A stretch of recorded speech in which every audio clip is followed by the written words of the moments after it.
What if two friends were to start a print-on-demand store at the exact same time with the same exact goal of getting to $10,000 as profitably as possible? However, there's one major difference. One friend chooses to start their store on Etsy, the other on Shopify. And once they reach the magical $10,000 sales mark, which one of them has actually taken home the most net income? If you're new to the channel, my name's Chris Heckman, and I've been selling print on demand for the better part of the last decade. And today we're going to be breaking down all of the numbers behind Etsy and Shopify and everything that you need to know before you get started, down to every last transaction fee and where every penny is spent as you start bringing in those sales. And today we're going to be breaking it down by the numbers, using the same products, the same cost, isolating as many variables so it's as fair of a comparison as possible, so we can figure out once and for all which platform drives higher profitability. And this is a really important topic for many people, especially those who are just starting out. So I don't want to bury the headline here. My official stance on this entire discussion is just pick one platform and stick with it. Because truly, at the end of the day, wherever your focus goes for an extended period of time, either one of these opportunities can be great. And you see stories all over the place of people having success on Etsy as well as on Shopify. So at the end of the day, it comes down to you and your personal goals in the business that you are starting. And the entire goal of this video is to just simply arm you with more data so you can make a better, more informed decision for yourself. So without further ado, let's jump right into things. And to set the scene of the scenario that we're going to be looking at, again, the goal here is to isolate as many variables. So we're comparing apples to apples as close as we can. So we're going to be considering a brand that is selling on Printify, and they're selling, oh, that is a big pen. So we're going to consider a brand that's selling on Printify, and they are selling Gildan 64,000 t-shirts. And we are also going to be assuming that they have the same number of shirts per order. And so you could swap these out if you're fulfilling with Printful or Bella Canvas. Just take those numbers and apply it to the same scenario. And these numbers here are pulled directly from Printify using the print provider that we use called Monster Digital. And you can see here that their shipping is about $4.29 for economy for the first item in the order. And each additional item is $2.09. And then here's their base pricing. We use the Printify premium pricing, which you get access to when you pay for Printify premium, which is about $30 per month. And so on average, we're spending about $8.10 per shirt plus $4.29. And you'll see in the numbers we're about to go through, we even rounded these numbers up slightly just to be as fair as possible. So starting off right at the top, we have the Etsy or the Shopify path. So we're going to be going down Etsy first and then following up with Shopify in just a few minutes. So down the Etsy path, this is where things already right out of the gate get pretty different, because on Etsy, which is a marketplace where we are competing side by side with lots of different sellers, the average price of a shirt, and this is not the rule of thumb, there are some exceptions to this, some people selling much lower, some people selling much higher. We try to take the averages for all of these to be, again, as fair as possible. But the average shirt is about $19.99. And we're not including shipping in either scenario. We're just considering shipping revenue as a wash. So on Etsy, it's selling a shirt for about $19.99, about 20 bucks. So the number of orders that we need to have in order to actually hit $10,000 in sales is about 500 orders. And again, we're just assuming one shirt per order just to keep things simple. On that scenario, when we have 500 orders totaling about $10,000 in sales, the first fee that we get hit with is a transaction fee of 6.5% that applies to all orders that are in the apparel space on Etsy. So 6.5% adds up to just under $650. And this is separate from the transaction fees. So transaction fees, which can't fault Etsy or Shopify, this is just industry standard, basically the price of being able to accept people's credit cards. Again, very standard. So the payment processing fees are about 3% plus 25 cents per order on Etsy, which that totals up to $424 in additional costs. Then we have the offsite ads, which is 12% of revenue on top of that. But this one, it's an important thing to note that this comes into play after a seller has already reached the $10,000 in gross sales amount. So you could make an argument that this should not be included in leading up to just $10,000, but immediately after this 12% is going to be factored in.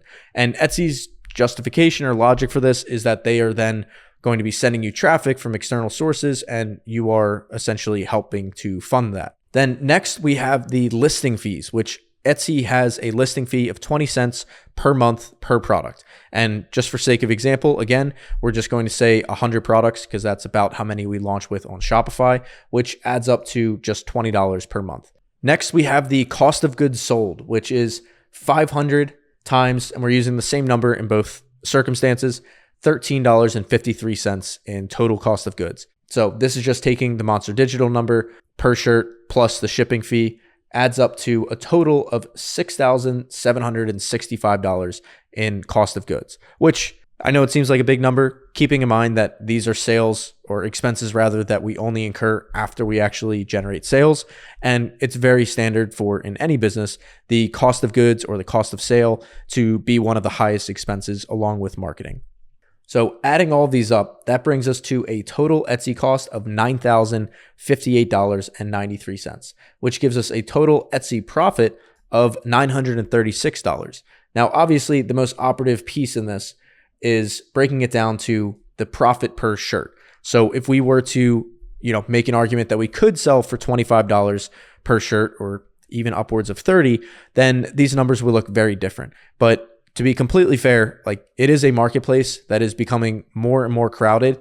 And don't take it from me, look at Etsy's seller reports that there are more sellers on the platform than ever. And the number of consumers, while there are millions of them, that number has pretty much flatlined over the previous couple of years. So there are more sellers than ever and the same number of buyers, which is not a good recipe for the sellers on Etsy, which when there's supply surpassing the demand, that means that we are now in a race to the bottom, a commoditized race on pricing.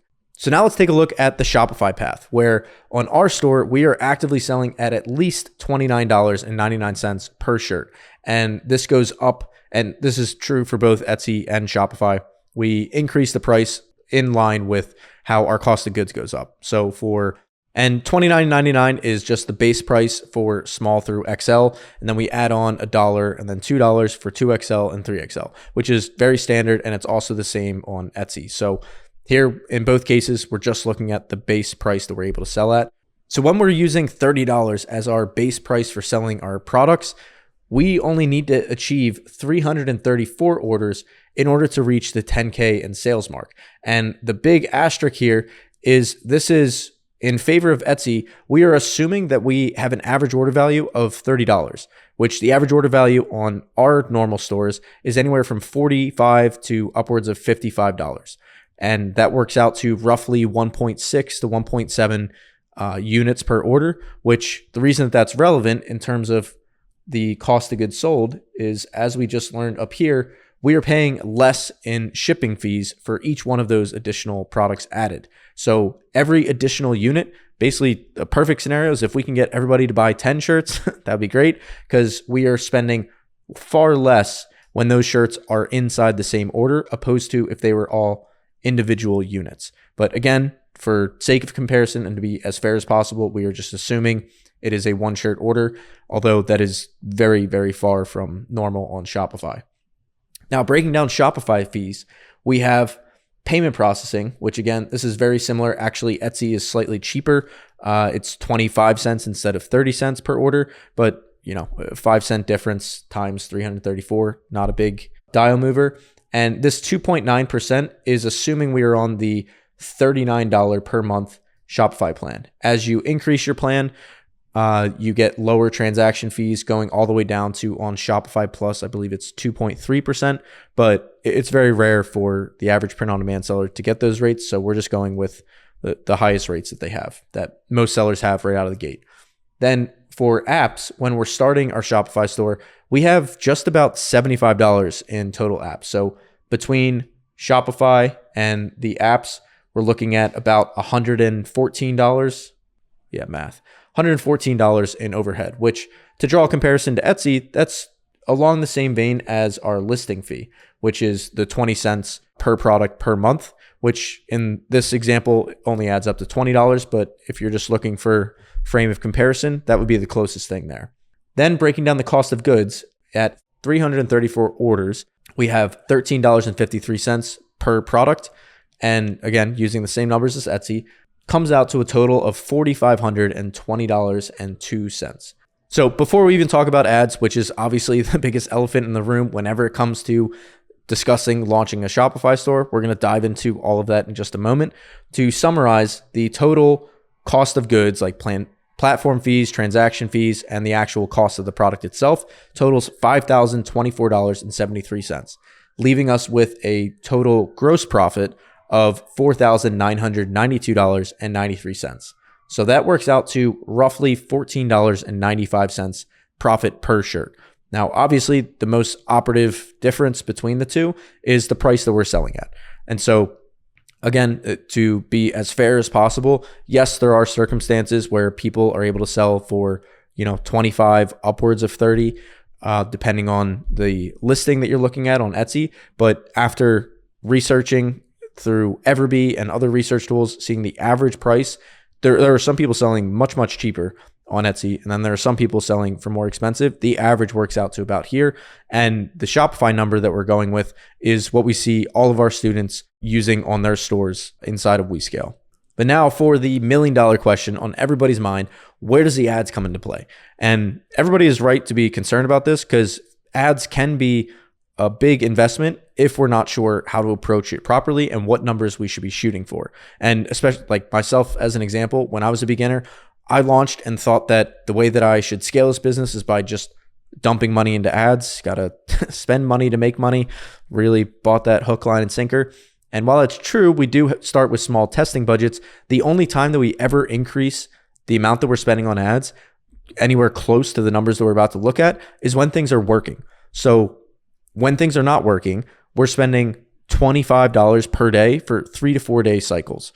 Over a month, that's $300 to $400 per month, because we normally do like Thursday to Sunday or Friday to Sunday, that kind of thing. It ends up being $300 to $400 per month.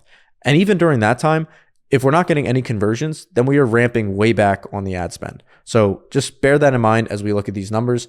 If we were to spend 20% of our total revenue on ads, so about a 1 to 5 return, these would be the numbers that we're looking at. So at 20% of revenue, that'd be $2,000 in ad spend.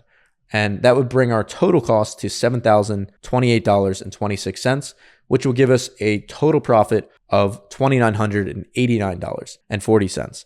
And that gives us a profit per shirt of $8.95. To add some other context to this, if it's helpful, is our target CPA, excuse the scribble handwriting, our target CPA is about $19. So we are aiming to spend about anywhere from $15 to $20 to acquire a customer. And then we're aiming for an average order value of anywhere from $50 to $55. But then keep in mind that that is just the first time that we are acquiring the customer. We are leaving out, again, to be as fair as possible, we are leaving out email from this entire discussion. When we acquire this customer, we spend $19. When we set up our email flows, we're then able to get this person to come back and buy from us again, or phrase it differently, we're able to build a relationship with our customer and deliver high value content in our emails, check in on them, make sure that their order is going well, and then announce when we have new products that are now live on the site that they might be interested in, and then they come back and buy. And that time, that second, third, fourth, onward, all those purchases, we don't have this fee at all. And the beautiful thing about this is that it can compound over time. So our email list continues to grow. We continue to add more and better products, getting them to come back not just 2 or 3 times, but we've had customers that have bought from our stores dozens of times. Every time they do that, the only cost that we have on that is simply the transaction fees. So just the payment processing, which you have that no matter what the business is at any time. Then we have, these are just our overhead costs. And then we have our cost of goods sold. Our cost of goods sold that we aim for is about 40 to 41%. And when you add in transaction fees, overhead, all of that, it comes out to roughly 50%. So all in all, we're making about $25 in profit off of each subsequent order that we get from that customer. Again, to not leave anything, no stone unturned, we do give out discounts on the orders for like seasonal holidays and giveaways. But even there, it's like roughly 15% is normally the amount that we give away. Let's complete that. So 15% off of that would be $7.50. So we're looking at $42 and 50. This is brutal. $42.50 in revenue. And then when you back out the roughly 50% in transaction fees, cost of goods, that $25, that's about $17.50 in profit. Now, not all of our email sales have a discount attached to it, but to paint the full picture for you. But a much more realistic circumstance or scenario for running ads is that we run at roughly a 3-to-1 ratio, which is about 30% of ad spend. So, and this is actually a really good margin that we aim for because we're able to scale. There's like a point of diminishing returns where even if you could be at a 10 ROAS, we're much better off running higher volume at like a 3 or 4-to-1 return, because at a certain point, like the marginal gains start to decrease. So it's better off to just push more volume through it. Not getting into all that, but in the 30% scenario, which is very realistic, not a guarantee, it's not financial advice, anything like that. This is educational. But at 30%, that's roughly $3,000 in ad costs, which brings our total cost to about $8,029.03 and a total profit of just under $2,000, which gives us a profit per shirt of $5.96. So even with heavy ads, Shopify still can beat Etsy in terms of the margin. So the full breakdown, Etsy at $19.99, $10,000 in revenue, you're keeping $936. And we have a profit per shirt of about $1.87, which is just under a 10% margin, which quite honestly is not terrible for selling on-demand physical product goods through a marketplace. Take that for what it is. Then Shopify, in the 30% ads example, we are keeping just under $2,000 in profit, about $6 in profit per shirt, and about 20% margin. And this is what we aim for, is about the 20% margin point consistently, like at scale. And we're also not aiming for, $10,000 to $20,000 a month in sales. We're aiming for $100,000 plus. Not to say that it's easy or it's just push a button, just launch your ads. None of that. This is simply to break down the numbers and the KPIs that we try to hit. Then Shopify organic. So if this was just $10,000 in email revenue, which now on our brand, at the size of our list that we have, every email that we send out does at least $2,000 to $3,000 in revenue. And we send out about 2 to 3 of those emails per week. Some of them perform better, some of them perform worse, but the average is about $2,000 to $3,000. And again, even assuming that those all had a 15% discount attached to them, we're still bringing in a pretty healthy margin. So the final piece to mention on this is this, just breaking down the cost is one piece, but the real asset that's being built, comparing apples to apples, like diving into all the numbers, is on Etsy, we're building something that can generate cash flow for us. We're building a business where we are the business essentially, which good, bad, or indifferent, it's just a fact. Because Etsy, we're not building an asset. We cannot sell it. It's literally against their terms of service to transfer ownership of an Etsy store. Opposed to on Shopify, we have, even if our goal is not to exit, just the fact that we're building an asset is an important thing to note, that we are able to build it and eventually sell it to a new owner some point down the road if we do decide. And in addition to that, the biggest piece to consider is that on a marketplace such as Etsy, we are there at the whim of the marketplace. If for whatever reason they decide that our products do not align with, their branding or any reason really, there's lots of forums about this, we can be banned. And if we get banned on Etsy, our entire business goes away like that. So even if there's some things we think we can split hairs about on the margin side of things, what's indisputable is that building on Etsy is a huge risk. Not to say it's not an opportunity, and some people aren't making like good livings doing it. None of that. But it is something that, at least for myself, I really wish I knew about not just Etsy, but marketplaces in general before getting started, is how fragile building a business over there can be. Opposed to on Shopify, basically the only time you're going to get banned is if you are doing something that is just egregiously against their terms of service, or if you've just like blatantly stolen somebody else's products. And obviously you're not going to be doing any of that to begin with, but those are the times that you would essentially be getting in trouble. And even in that circumstance, say that Shopify kicks us off entirely for whatever reason. I've never seen that happen from anybody who's doing everything, PG. But even if that does happen, what do we still have left over? We have our email list, we have our entire product catalog. And now what are we missing? We're pretty much just missing a place to list and redrive all of that traffic to. So what are the other options? And some of the comments are like, why does everybody only talk about Shopify? Like, it's just a site builder. Yes, like you could use Wix, you could use WordPress, WooCommerce, whatever. Pick one. I talk about Shopify because it's what we use. But you could theoretically go list on any of those sites and just redrive your traffic. Like, pause your ads, stop sending emails for a week while you rebuild your store, and then turn the ads, rebuild it to look identical to what you had before, all the same products, same layout, everything. And then you just redrive the traffic over there and you're back up within a matter of a week to two. Opposed to on Etsy, you're left kind of just sitting there hoping that they unban your account and talking with people in forums or communities about how they got their account back.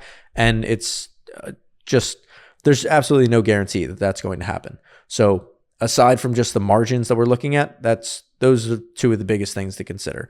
And so all in all, if your goal is just building and I shouldn't say just, if your goal is to bring in like side income and test the waters with e-commerce and running your own business, and especially if you have like, a full-time job or like two part-time jobs and kids and like things are crazy, I totally get it. That's the time that Etsy can make a lot of sense if we're just in the experimenting phase. But my firm opinion is that if this is something that we want to see through for the long term, and the simplest way to put this is this something that when you picture 2026 of July of 2026, are you still going to be working on this? Is this something that and not just working on it, putting in long hours, but ideally starting to see a return from it and a compounding one at that? And then when you picture 2027, do you see yourself still working on it? 2028?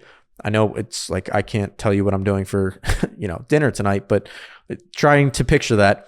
If the answer is yes to those, then I highly recommend at the very least considering the Shopify route if you're on the fence at all. Because while yes, there is a learning curve to consider, that learning curve becomes your competitive advantage for sellers who are in this for the long term.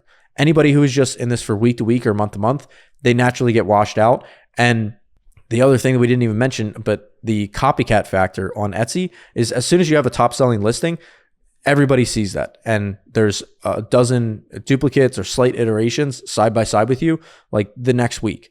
Opposed to on Shopify, somebody sees that you have designs that are selling well. Yes, they can try to copy you and imitate you, but then they have to learn how to launch a store and how to drive ads profitably. And like all of the things that you can learn and, be able to handle, that becomes a competitive advantage that keeps essentially the riffraff out of the market, and it stops them from being able to come in and just steal your lunch. So at the end of the day, if you want to learn more about Shopify, we have a free 31 plus hour course where we break down exactly how we start and grow print on demand Shopify brands.